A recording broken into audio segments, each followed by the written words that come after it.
bahwa Imam Mahdi turun dalam tahun 2024 ini kemungkinan ya. Saya yakin tentang itu. Imam Mahdi Muhammad bin Abdullah. Sebab beberapa guru saya sudah jumpa dengan Imam Mahdi itu. Saudara yang mulia, saya berharap kiamat tidak 56 tahun lagi. Sebab Imam Mahdi datang betul. Tapi Imam Mahdi datang menurut riwayat yang saya ketahui menghancurkan imperium Yahudi,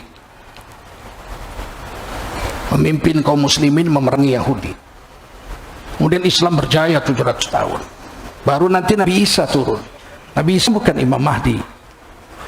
Imam Mahdi dalam hadis dikatakan namanya Muhammad bin Abdullah. Sedangkan Nabi Isa alaihissalam, beliau tugasnya membunuh Dajjal. Kemudian menjadi umat Nabi Muhammad SAW, wafat dan dikuburkan di sebelah kuburan baginda Rasulullah Muhammad SAW di Madinah. Saya pikir ini jadi nggak begitu ngeri. Masih panjang umur, 56 tahun, ngeri. Tapi kalau Ustadz Rahmat betul, ya kita siap-siap saja. Saya rasa kalaupun 56 tahun lagi kiamat, saya pun dah mati juga. Nggak mengalaminya juga saya sudah tua, jenggot saya sudah putih. Tapi kalau Imam Mahdi turun dalam tahun 2024 ini kemungkinan ya. Saya yakin tentang itu. Imam Mahdi Muhammad bin Abdullah. Sebab beberapa guru saya sudah jumpa dengan Imam Mahdi itu. Masih kecil waktu itu, masih umur 11 tahun. Sekarang mungkin sudah hampir 40. Beliau turun umur 40. Sebagaimana Rasulullah diutus jadi Nabi, dan dia akan menjadi khatib di Masjidil Haram. Ketika itu Masjidil Haram turun salju, sehingga khatibnya muntah darah, batal jadi khatib. Maka orang yang ke-40-nya menggantikan adalah Muhammad bin Abdullah, Imam Mahdi yang akan memimpin kita memerangi Yahudi. Dan Yahudi ini nanti sembunyi di belakang pohon, sembunyi di belakang tembok pun tembok akan bicara. Sembunyi Yahudi di belakang batu, batu akan bicara. Ya Abdullah, ini warok Yahud.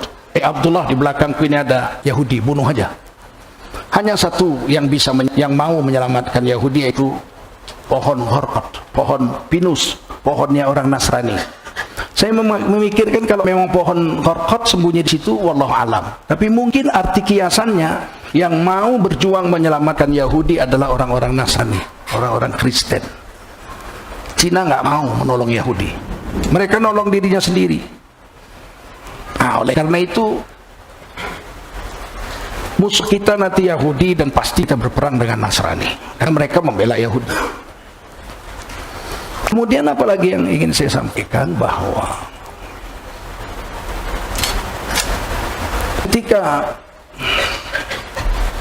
Yahudi habis juga, terbunuh di bawah pimpinan Imam Mahdi, abad sekarang ini berarti Islam akan berjaya 700 tahun, karena yang menghancurkan Islam sebenarnya Yahudi.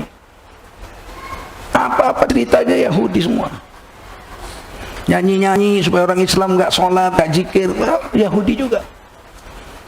Menghalalkan riba, Yahudi juga. Bank-bank itu semua Yahudi yang buat. Melakukan perzinahan, mereka tidak berzina orang Yahudi, tapi kita disuruh berzina sama mereka. Orang-orang Yahudi perempuannya tutup aurat bagus, kita disuruh pakai baju rok pendek. Mereka pakai cadar. Ada orang Yahudi itu istri-istrinya pakai cadar, kalau rohib-rohibnya itu. Sementara kita pakai cadar dibilang radikal. Ini semua kerja Yahudi aja. Mereka buat maret, mall, itu semua dia.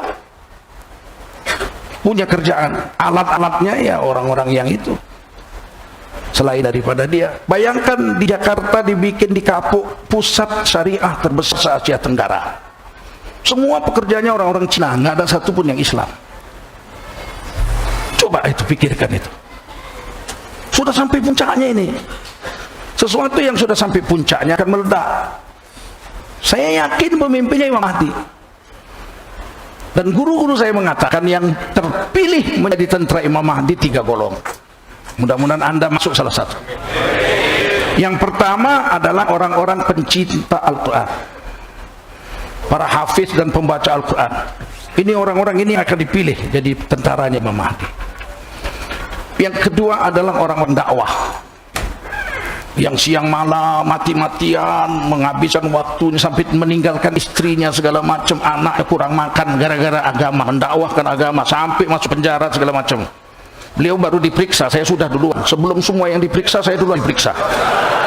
Saya nggak mau cerita. Jadi yang pertama ahli Quran, yang kedua ahli dakwah, yang ketiga ahli zikir. Orang-orang yang siang malam berzikir, siang malam berzikir, ini akan dipilih jadi tentaranya Imam Mahdi. Selain ini jangan harap masuk. Jadi kalian semua kalau mau masuk jadi tentara Imam Mahdi, letakkan diri Anda salah satu dari yang 3 itu. Ahli Quran, atau ahli zikir, atau ahli dakwah. Ahli ekonomi nggak masuk situ. Ahli silat nggak masuk situ. Silakan pilih salah satu. Syukur-syukur bisa 3-3. Kita dakwah juga, kita zikir juga, kita baca Quran juga. Syukur-syukur. Karena peperangan di akhir zaman tidak memerlukan kekuatan fisik yang hebat, tapi kekuatan rohaniah yang hebat. Ketika kami dulu masih muda, kami sempat singgah di Afghanistan. Dalam perjalanan darat naik haji. Itu helikopter Rusia itu bisa mengangkat 26 orang, chopper namanya. Cuman Rusia yang bisa bikin pesawat helikopter segagah itu. Kalau Amerika 4 orang mengangkat 4 orang. Kalau chopper, saya pernah naik chopper 26 orang penumpangnya. Itu dilempar batu aja sama pejuang Afghanistan, kayak ngelempar jamroh aja. Bismillahirrahmanirrahim, Allahu Akbar, tuh meledak itu chopper. Jadi kekuatan rohaniah. Dilempar batu meledak itu helikopter. Ditembak tuh pejuang Afghanistan, kena peluru AK-47 kepalanya. Nggak dioperasi, cabut pakai tangan aja. Bismillah. Perban. Kekuatan rohaniah. Kalau kekuatan senjata segala macam bisa kita lawan Uni Soviet waktu itu. Mereka punya segala-galanya kok. Tapi 105.000 tentara Soviet terbunuh di Afghanistan. Dan ketika kemudian beberapa tahun kemudian setelah Soviet pergi, kuburan-kuburan pejuang Afghanistan yang wafat di padang-padang pasir kubur darurat aja, kan nggak dimandiin, kubur aja begitu. Nah, mereka mau pindahkan ke kota. Kalau di sini kira-kira Taman Makam Pahlawan gitu. Ternyata mayat-mayatnya masih berdarah, darahnya masih harum. Mereka tersenyum manis, malah banyak yang ketawa gitu. Ini kekuatan rohaniah. Jangan kita pikir kalau kita berjuang untuk Islam ini kekuatan fisik nomor 1, tidak. Kekuatan rohaniah yang nomor 1. Mudah-mudahan kita masuk dalam pejuang-pejuang agama itu. Nah, jadi saya pikir begini, kesimpulannya. Tapi begini ya, orang Islam yang lari dari agama itu, ketika Islam bangun kembali, tetap aja 30% munafikun. Nabi ketika perang Uhud berangkat dengan 1.000 tentara. Itu Nabi. Keluarlah Abdullah bin Ubay dengan pasukannya, ikut perang juga 1.000 berangkat dari Madinah 6 km 1.000. Tapi dia keluar bukan untuk berperang membela agama, bukan untuk berperang membela Madinah. Dia ikut keluar dengan pasukan Rasul untuk mengajak orang-orang yang ikut perang pulang. Jangan nanti kita mati mubajir aja, mati kodok kita nanti. Ini yang dilawan 3.000. Oh, tentaranya lengkap, terlatih. Kita apa? Kita petani. Orang Madinah ini petani. Badan kita nggak sekuat mereka. Ayo pulang. Apa yang terjadi? Abdullah bin Ubay berhasil mempengaruhi 300 orang. Dari 1.000 jadi 30%. Munafikun zaman Rasulullah berapa persen? 30%. Kira-kira kalau zaman kita berapa? kalau Imam Mahdi turun menurut beliau 2021 sampai 2024 ini, kira-kira munafikun berapa persen? 30% atau 70%? Kalau mereka 70%, kita tidak bisa mengalahkan mereka kecuali dengan rohaniyah. Rohaniyah yang tinggi. Kata Nabi, satu orang Islam yang benar-benar Islam, dia bisa mengalahkan 10 musuh. Berapa? 10 musuh. Jadi kalau 70% masih kurang itu, masih bisa lah. 1 lawan 7, ya kan? Saya kalau 7 masih bisa lah. Boleh dites, habis di halaman boleh tes. Kalau 7, insya Allah. Demikian saja saya pikir. Yang penting kita satu langkah, persiapkan diri untuk menyambut kedatangan Imam Mahdi. Dan itu keniscayaan. Apalagi sekarang seluruh dunia kita ditekan. Saya katakan di TV1 kemarin, apapun peristiwanya, kejahatan terhadap kemanusiaan sekarang bongkar-membongkar. Amerika dan Eropa membongkar kejahatan Cina terhadap Uighur. Cina bales kejahatan Amerika di Libya dan Irak. Afrika, Zambia membongkar kejahatan Burma di Rohingya. Kemudian orang negara-negara Islam termasuk Turki membongkar kejahatan Israel di Palestina. Apapun ceritanya, kejahatannya, bentuknya apa, politiknya apa, tetap korbannya orang Islam. Korbannya nggak beda, pelakunya beda. Amerika di Irak, Libya, korbannya orang Islam. Uni Soviet dengan penguasa Syiah Nusairiyah di Suriah, korbannya orang Islam.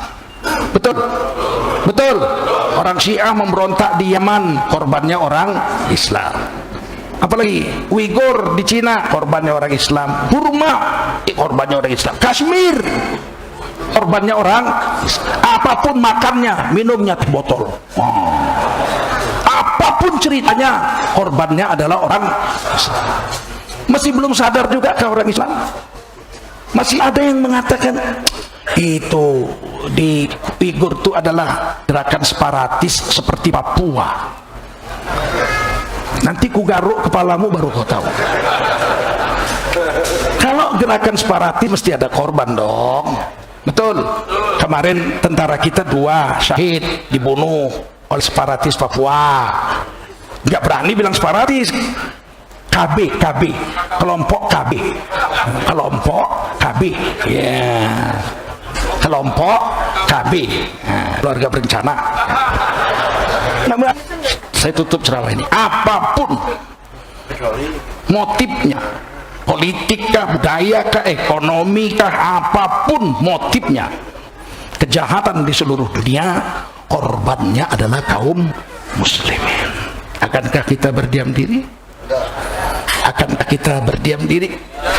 Buat gerakan, satukan langkah umat. Saya sudah buat yayasan Barokah Sumatera Utara. Target saya membangun rumah sakit 10 miliar. 1 juta orang kali 10.000 perak aja, 10.000 aja, 10.000 aja. Tapi 1 juta orang, 10 miliar. Saya sudah bisa bangun 1 rumah sakit. BPJS bayar, yang nggak bisa bayar BPJS kita gratiskan. Paham? Tunjukkan semua pemerintah ini sampai 2024. Saya 3 rumah sakit 3 tahun. Abdul Somad 3 rumah sakit 3 tahun. Buya Yahya 3 rumah sakit 3 tahun.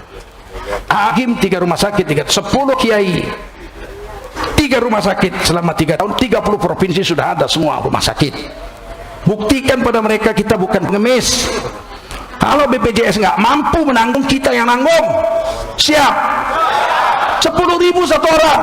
Ikut saya, follower saya 1 juta, itu 10 miliar untuk biaya operasionalnya, untuk bangun rumah sakitnya 10 miliar.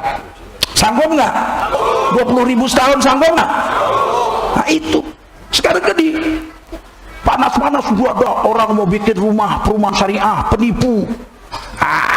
Orang Islam yang nipu itu 1-2 orang dan tidak berkualitas, memang tidak dikenal.